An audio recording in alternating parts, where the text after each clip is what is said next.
তোমাকে ছোট থেকে বড় করেছি আমি, একমাত্র ছেলে আমার লক্ষ্মীধর, তার সাথে পাঠিয়েছিলাম আমি তোমাকে সরকারি ঘাটে।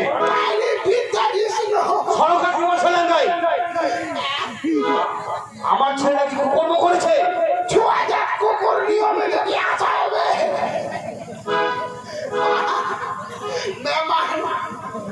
তোমার পেন আমার দেহ এমন করে খ্যাতির খোঁজ করে বলে দিল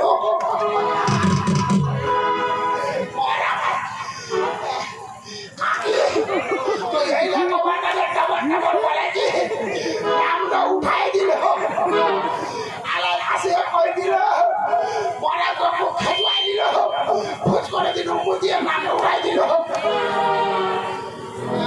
সরকার তোমার উপর মিথ্যে ষড়যন্ত্র হচ্ছে সরকার, আমার ছেলে এমন কাজ করতে পারে না সরকার।